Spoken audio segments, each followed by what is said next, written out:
out here with Metro, the senior hiker. We're going camping at Beech Bottom. Like 30. Really? Well, it's nice and cool.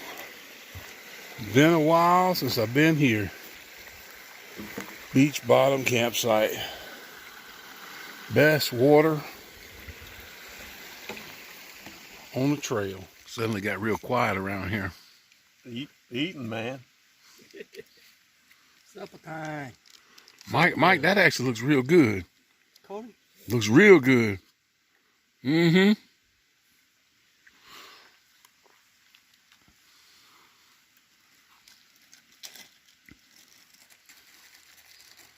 Gourmet Lapoki. Chef John. Mashed potatoes are yoki.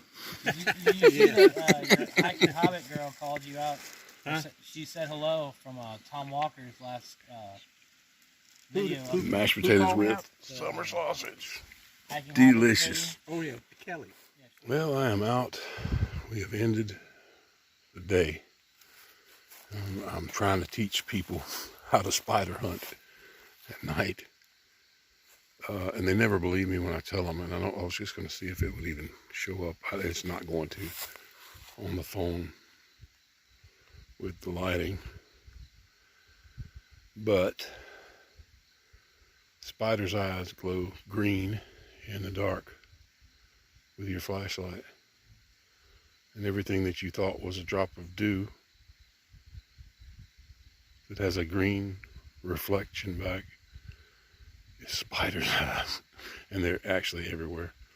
Let's see if I can actually get one on video. There's one right here under this leaf. See? He just moved away from me. He's right there. So you tell me, if I'm not seeing their eyes reflected, how am I pointing out spiders in the dark? Anyway, I'll do that with all these people I camp with. And it's just a neat little trick to show people when you go out camping. Because they gonna say goodbye to Beech Bottom. Maybe it'll be a year or better. Who knows how long it'll be before I get walking the trail. Thinking, you know, your mind gets to, I don't know, I guess you're talking to yourself in your head, really. But you get to thinking about a lot of things, or at least I do, and I think most people who backpack do. And I was thinking about the leave no trace principles, and you know, you see things on the trail and you wonder, you know, why would they just, you know, throw that trash or whatever. You think about stuff like that, but you also have to understand that just the trail itself is evidence that people have passed this way before you, and you're following a path. But it's the impact that we all have on the environment. We can, you know, we can be as careful as we want, and there's always going to be evidence that people were there. What came to mind for me was some of you who may have followed this channel from the beginning or watched some of my other videos. I was really an avid cave explorer back in the late 80s, early 90s. And I remember distinctly, and it's one of those lifetime memory moments. We found a cave. I found a cave when we were ridge walking looking for it. And you go in cold weather where the warmer air can be seen either by the condensation rising up out of the ground, or you feel it. Well, I found a nice mossy area and started pulling rocks out, and one fell in. Didn't fall in, but it was a large one, and I dropped it, and there was a huge echo right up under my feet. So I knew when that happened that I was standing at the very top of a dome.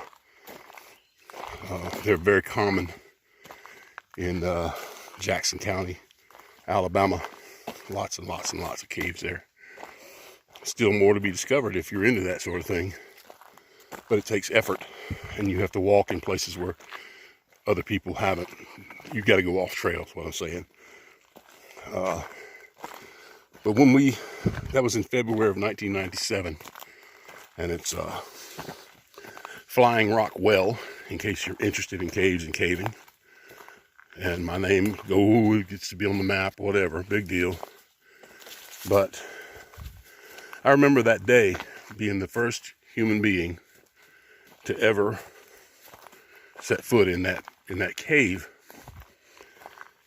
and how pristine everything was when I touched down at the bottom on the Scrabble Rock, and then began to explore the passages further in the cave.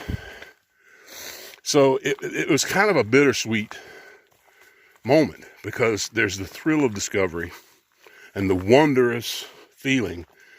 If you've never had that feeling, I couldn't explain it to you, of knowing that you are the very first human being to ever set foot in a place. I've had that experience. But the other side of that experience is also knowing that this place is never going to be the same, ever, because some people who come they're going to mess things up, and they're going to break things, and, and accidents happen. I mean, what I'm saying is, our impact is always going to be there. No matter what we do, no matter how careful we try to be, it's there. You go to tent sites in wilderness, it's obvious. Rocks have been moved, the ground's a little flatter. So you can't have zero impact, okay? But you can try your best to do your best to lessen the impact of your presence. And I totally believe in leave no trace. I was doing those principles in caving, from caving. It got drilled into me, but yeah, especially in an environment like that, just the impact's going to be there, no matter what. But one of the things I love about hiking, I love the camaraderie. I love sitting around the campfire, talking, chit-chatting with different people from all walks of life. It's wonderful.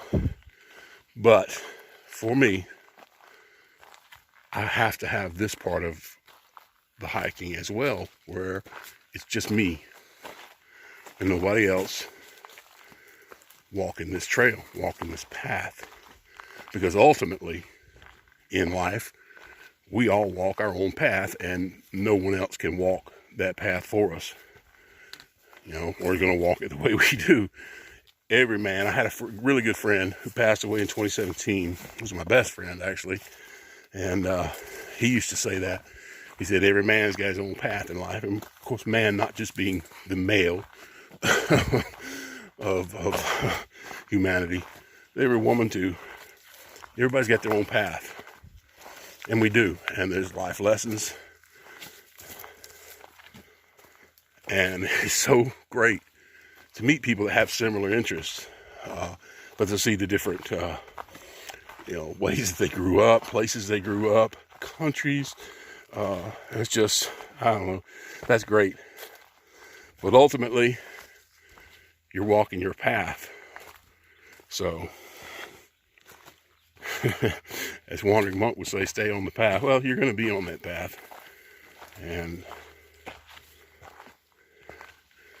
make some friends along the way. And Metro on the Move would say, you got to keep on moving. That's one of the things my mom always said through all the times and difficulties that I've been through, is you got to keep on trucking, keep on going. You can't stop just because adversity comes your way or horrible things happen in life. I am fully convinced that truly there are no coincidences in life, and that there aren't accidents. Now you got to understand me, and from where I'm coming from, what I'm saying is things happen for a reason, and we don't understand that, and we won't. This side of things, we really won't. And I don't want to get too metaphysical or into people's beliefs or whatever, but things happen for a reason. And this is coming from a guy who pretty much lost everything in life, and then a child. And that's not an easy thing to come to realize. But it's the truth. Things happen for a reason. And got to keep on going. And that's what I'm doing. All right, it's warm. And the end of the hike.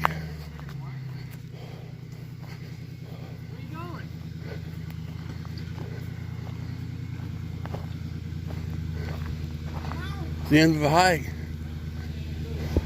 See, this is why I leave early, because everybody hikes faster than I do. Hey, it's not about the destination, it's about the journey. Don't listen to senior hiker. Okay. How he said it's all about the destination. Yeah. It's all about the journey. So take your time. Hike your own hike. All right.